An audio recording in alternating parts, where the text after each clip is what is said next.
안녕하십니까. 이번 주도 이상하게 영상 입력이 잘못되어서 이렇게 다시 또 올리게 되었습니다. 참 희한한 일입니다. 오늘 본문은 요한복음 2장 1절부터 11절 말씀이고 설교 제목 돌 항아리의 포도주입니다. 본문 요한복음에서는 예수님의 첫 이적이 무엇인가? 바로 가나의 혼인잔치라고 기록하고 있습니다. 사복음서 중에서 공관복음서, 마태, 마가, 누가 복음입니다. 요한복음은 공관복음이라고는 하지 않습니다. 왜 그렇습니까? 이 공관복음에서 공관이란 같은 시각으로 본다는 뜻입니다. 그러니까 요한복음은 조금 다른 시각으로 예수님을 바라보고 있다는 것입니다. 이 본문의 이야기는 여러분이 대부분 잘 알고 있을 것입니다. 그렇죠. 물이 변하여 포도주가 된 이 가나 혼인잔치. 주일학교 때 배웠던 복음성가가 지금도 생생합니다. 여러분도 잘 아실 것입니다. 예수님이 말씀하시니 물이 변하여 포도주 됐네. 예수님 나에게도 말씀하셔서 새롭게 변화시켜 주소서. 아멘. 가나 혼인잔치의 기적이라면 물이 변하여 포도주가 된 것을 주로 이야기합니다만, 사실 이 가나 혼인잔치에서 예수님이 보여주신 이 이적은 더 중요한 다른 뜻을 담고 있다는 것입니다. 오늘 본문에 나타난 사실을 한번 정리해 보겠습니다. 육화원칙이란 말 들어보셨을 것입니다. 언제 어디서 누가 무엇을 어떻게 왜 했는가, 신문기사를 쓸 때 또는 어떤 사실을 객관적으로 기록할 때 이 육화원칙을 따릅니다. 언제 일어난 일입니까? 사흘째 되던 날에. 어디서 일어난 일입니까? 갈릴리 가나에서 혼인잔치 중에 일어난 일입니다. 그렇다면 본문의 구절을 자세히 살펴보도록 하겠습니다. 먼저 사흘째 되는 날, 아마도 안식 후 사흘째 되는 날로서 우리에게는 화요일입니다. 유대인들은 결혼식을 화요일에 한다고 했는데 왜 화요일이라고 했습니까? 창세기에서 그 근거를 찾을 수 있습니다. 하나님께서 엿새 동안 천지를 창조하실 때 각각의 날에 보시기에 좋았더라 말씀하셨는데, 세 번째 날, 그러니까 화요일에는 하나님께서 창조하신 것들을 보시고 보시기에 좋았더라 이 말씀을 두 번 하셨습니다. 그래서 유대인들은 세 번째 날, 즉 화요일을 가장 아름답게 여겨서 이날 결혼식을 올린다고 합니다. 그렇다면 왜 예수님은 공생애를 시작하면서 첫 이적으로 가나의 혼인잔치에서 이적을 나타내셨습니까? 혼인잔치가 상징하는 것은 무엇입니까? 하나님 나라를 선포하면서 가나의 혼인잔치를 통해 이적을 나타내신 것은 분명한 의도, 뜻이 담겨 있습니다. 이 시간에 유대인의 전통을 돌아보며 예수님께서 이적을 통해 말씀하시는 것이 무엇인지 나누고자 합니다. 유대인의 전통, 아까 말씀드린 대로 화요일에 결혼식을 하는데 시간은 어느 때인가? 저녁 시간에 한다고 합니다. 그것도 실내가 아닌 실외 바깥에서 밤하늘의 별을 볼 수 있는 곳에서 천막을 쳐놓고 합니다. 동양에서도 원래 옛날에 혼인은 저녁에 했다고 전해집니다. 그래서 혼인잔치에 혼자, 저녁을 나타내는 어두울 혼, 저녁 혼자를 썼다고 합니다. 지금은 이 계집녀가 들어가 있죠. 유대인들이 저녁에 결혼 예식을 하는 것, 아브라함에게 주셨던 복, 밤하늘의 별과 같이 많은 자손을 주겠다, 이 약속의 말씀을 기억하기 위함이라고 합니다. 이토록 하나님의 말씀을 철저히 따르는 모습이 대단하게 여겨집니다. 유대인들의 혼인잔치는 보통 일주일 동안 이어진다고 합니다. 하루 이틀에 끝난 것이 아니라 준비할 것이 많았을 것 같습니다. 특히 하객들을 위한 음식이나 술, 필수적입니다. 잔치집에서 술과 음식이 떨어지면 끝장입니다. 그 잔치의 열기 금방 식어버릴 것입니다. 본문에서 똑같은 일이 일어났습니다. 혼인잔치에서 가장 중요한 포도주가 떨어진 것입니다. 이때 어머니 마리아가 말합니다. 저들에게 포도주가 없다 라고 전해 주었지만 예수님께서는 여자여 나와 무슨 상관이 있나이까? 내 때가 아직 이르지 아니하였나이다 라고 대답하셨습니다. 이때 다시 마리아는 하인들에게 무슨 말씀을 하시든 그대로 하라 라고 일러주었습니다. 어머니 마리아는 예수님이 메시아임을 이미 알고 있음을 보여줍니다. 포도주가 떨어져 걱정하고 있던 하인들에게 예수님께서는 돌 항아리 6개에 물을 가득 채우고 그것을 떠서 연회장에게 갖다 주라고 하셨습니다. 그런데 주목할 것이 있습니다. 여기에 돌 항아리는 어디에 쓰는 것입니까? 정결 예식에 쓰이는 돌 항아리라고 했습니다.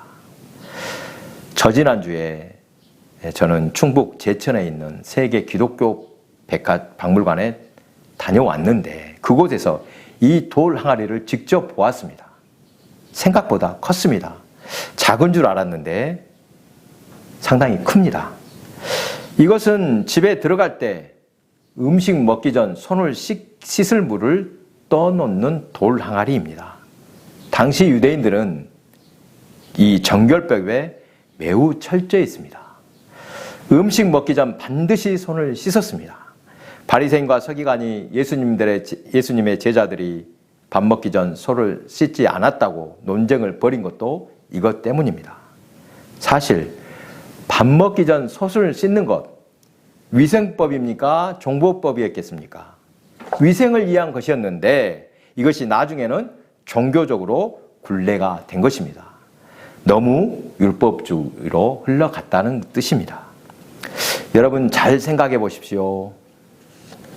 포도주가 떨어져서 다시 포도주를 얻기 위해서는 그 포도주 통에서 구해야 할 것입니다. 무슨 말입니까? 포도주 통이나 가죽 부대에 물을 부은 다음에 그것을 떠오라고 하지 않으시고 하필 사람들 손을 씻을 물을 담아놓은 이 돌 항아리 물, 이 물을 포도주로 변화시켰다. 이것은 깊은 의미가 담겨 있습니다. 지금까지 유대인들은 어떻게 구원받는다고 했습니까? 율법을 잘 지켜야 구원받는다고 믿었습니다. 그런데 이 율법 613개 조항 하나도 어김없이 지키기란 쉽지 않은 일입니다. 거의 불가능한 일입니다. 어떻게 인간이 그의 행위로서 하나님의 기준에 맞을 수 있습니까?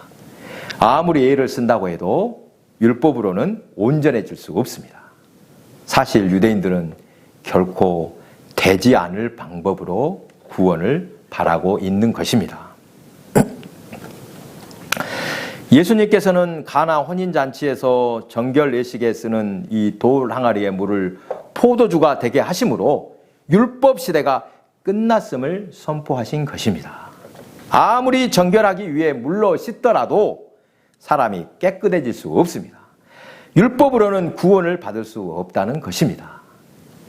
율법을 대신하여 새로운 구원이 열렸음을 보여주셨습니다. 물이 변하여 포도주가 되어 물이 아니라 주님의 피로써 깨끗함을 받고 구원받는 역사가 일어났다는 것입니다. 바로 이것이 율법 시대가 끝나고 이제 새로운 시대가 열렸음을 보여주신 사건입니다. 포도주는 주님의 피를 상징한다고 했는데 주님이 흘리신 보혈, 그 피는 가장 고귀한 사랑입니다. 새로운 시대는 율법 시대가 아니라 사랑의 법을 따르는 시대가 된 것입니다. 요한복음 13장 34절입니다.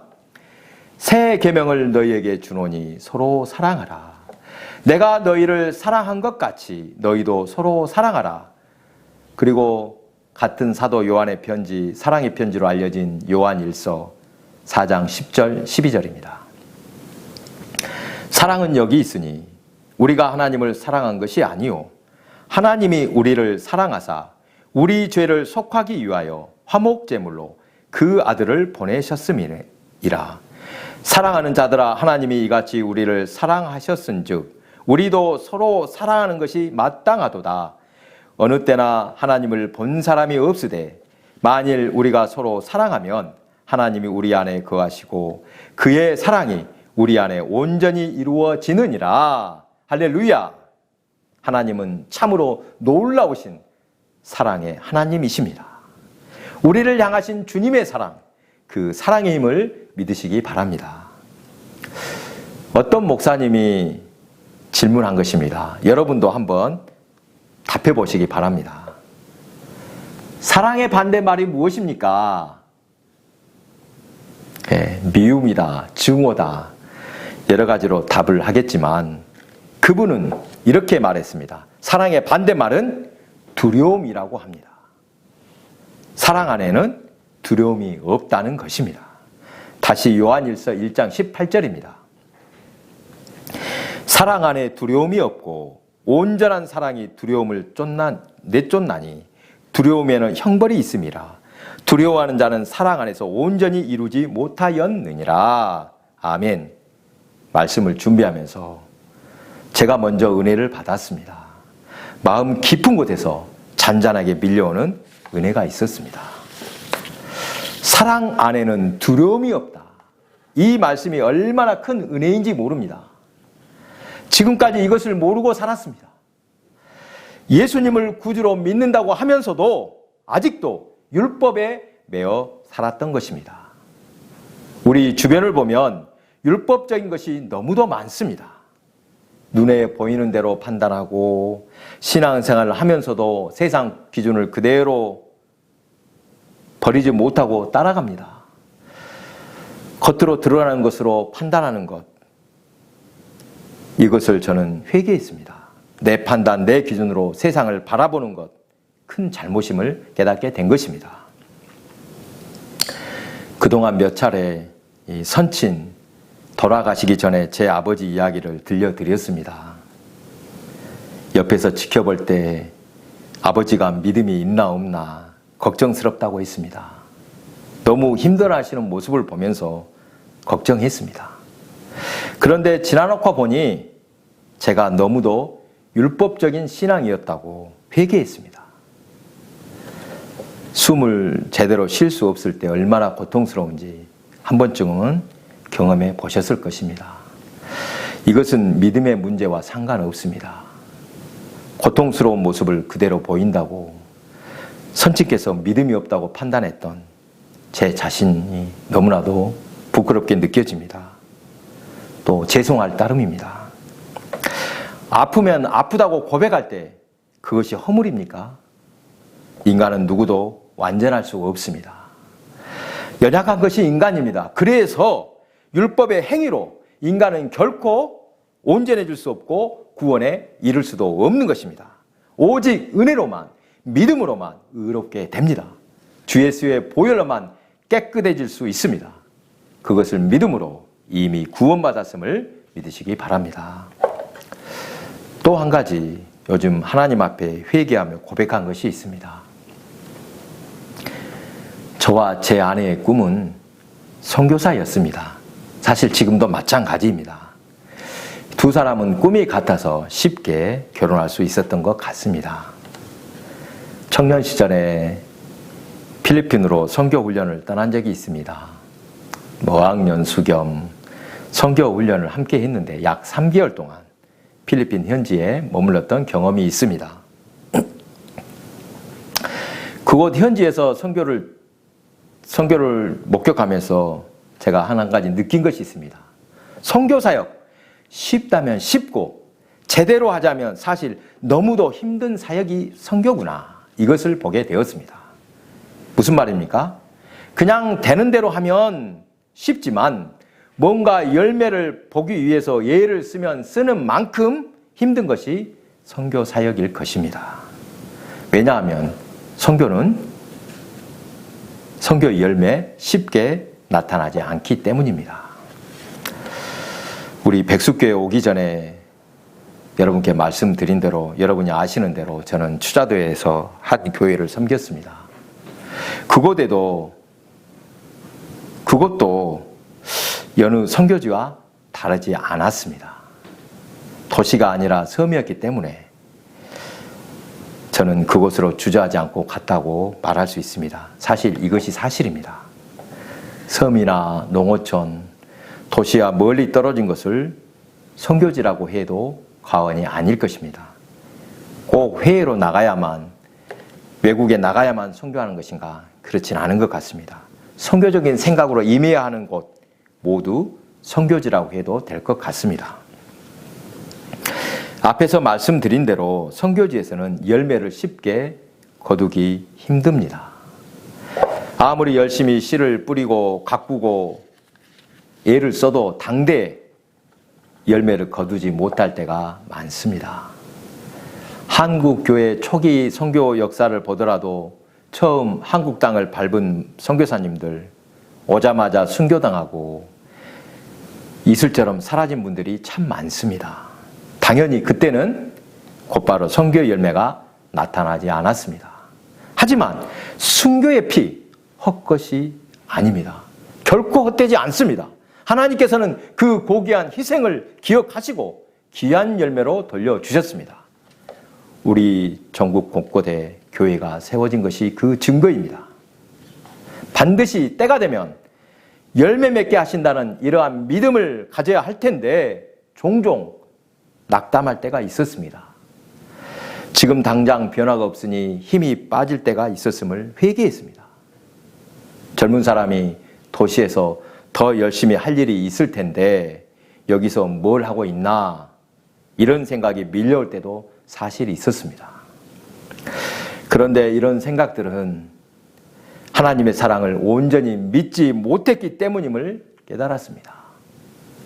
어쩌면 이것도 율법에 매여 있는 모습이라고 하겠습니다. 하나님께서는 우리에게 어떤 성과를 바라는 것이 아닙니다. 세상에서 1등을 못해도 상관없습니다.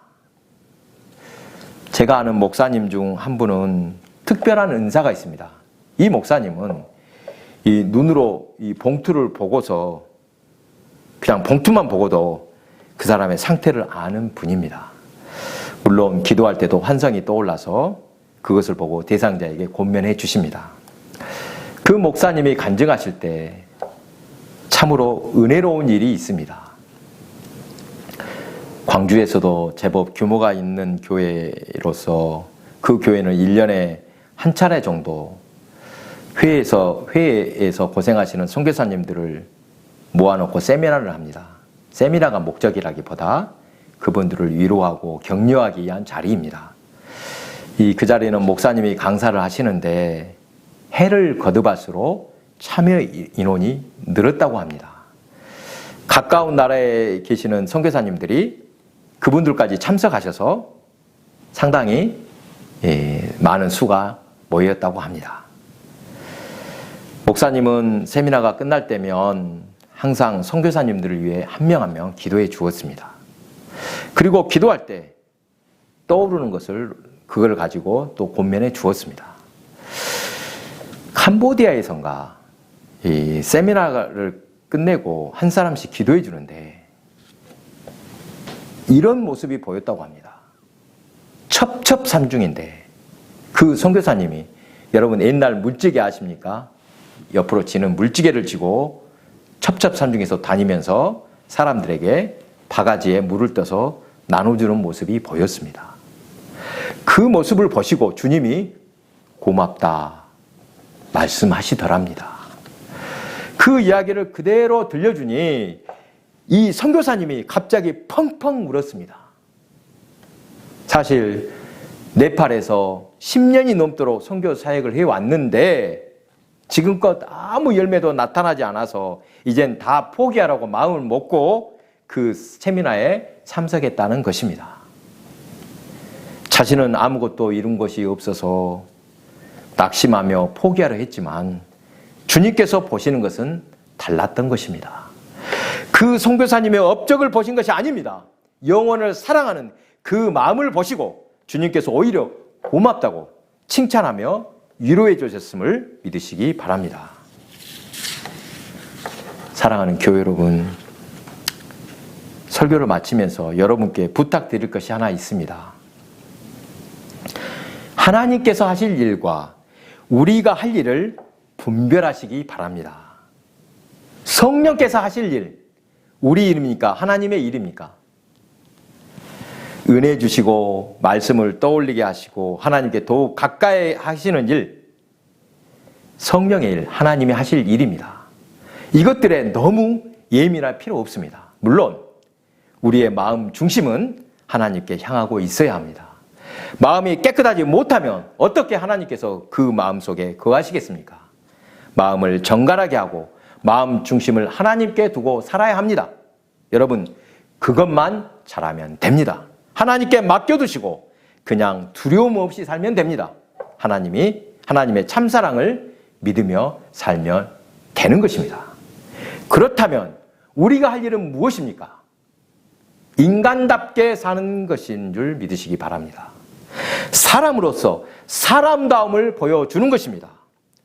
조금 뜬구름 같은 이야기입니다만 누가 보더라도 이것은 아니다 싶은 것을 하지 않는 것, 이것이 사람다움 아니겠습니까? 또 반대로 이것은 반드시 해야 할 일이구나 분별해서 반드시 실천하는 것, 사람다움 아니겠습니까? 이것이야말로 아름다운 인간의 모습이 아니겠습니까? 그런데 반대로 하는 사람도 있습니다. 하지 말아야 할 것 하고 해야 될 것 안 하는 사람도 있더라는 것입니다. 여러분, 우리는 이것만 잘하면 됩니다. 너무 거창하게 성령의 일 도모하지 않아도 됩니다. 특별한 열매를 거두겠다고 덤비지 않아도 됩니다. 주님의 그 사랑을 실천하면 되는 것입니다. 주님의 사랑에는 두려움이 없다고 했는데 이것을 조금 응용해서 확대 해석하면 이웃에게 두려움을 주지 않는 것, 불편하게 하지 않는 것이 사랑이라 하겠습니다. 또한 율법적으로 판단하지 않는 것이 사랑입니다. 계산하지 않고 온전히 섬기는 것이 사랑입니다. 우리 주님께서 바로 그 사랑의 법을 완성하시기 위해 오늘 가나 혼인잔치에서 돌 항아리의 물을 포도주로 변화시키셨음을 믿으시기 바랍니다.